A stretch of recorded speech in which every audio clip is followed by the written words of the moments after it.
But some of the wiser merchants knew that there were fresh problems to be faced. Mother! Mother! It's the Good Hope from Trinidad. She's rounding hot rods, and she's... Softly, child. On my word, all Bristol will hear you. Well, then, go and tell your father. Tap on the door, mind.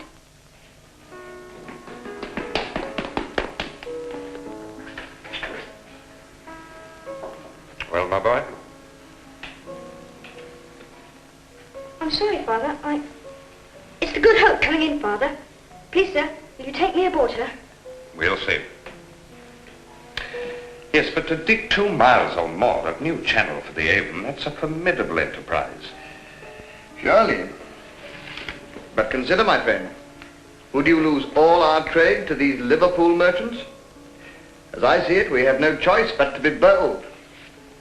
This is the proposed course of the new cut.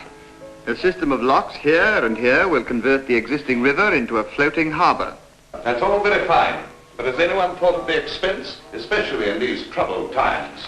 My friend, the expense will be enormous, but somehow the money must be found. Then, as now, the port was the concern of the citizens of Bristol. Today, through the corporation which owns it on their behalf. In those days, through the vigour and ingenuity of the Society of Merchant Venturers. They were men of foresight. The best of them knew that the tidal quays of the Avon and Frome were no longer enough for the ever bigger ships of the Atlantic trade.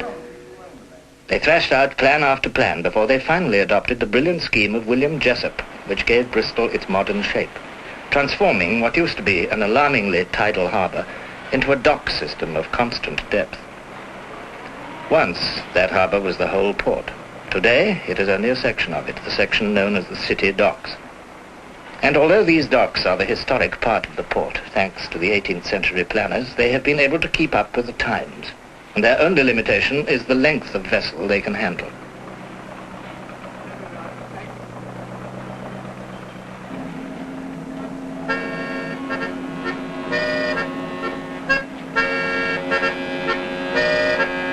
From Welsh Becky I've said goodbye to sweethearts, wives and friends, and down the marsh we've sailed away to wind through Avon's bends. I've been to sea for 20 years, I've sailed to Eastern Cape, but now I want to stay in port and a home in Bristol make. So bind me to the buttered mate, don't lash me to the mast, for I do the sail to Klondike North, and we got to get her fast.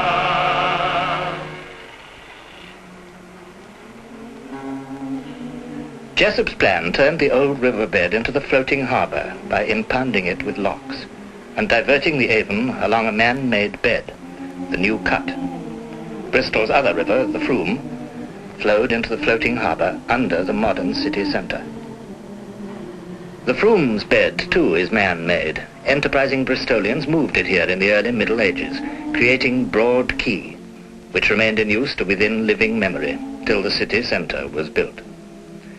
In general, it's the continental and coastwise trade that comes to city docks, while the bulk of longer-range vessels goes to Avonmouth docks, but only because of size.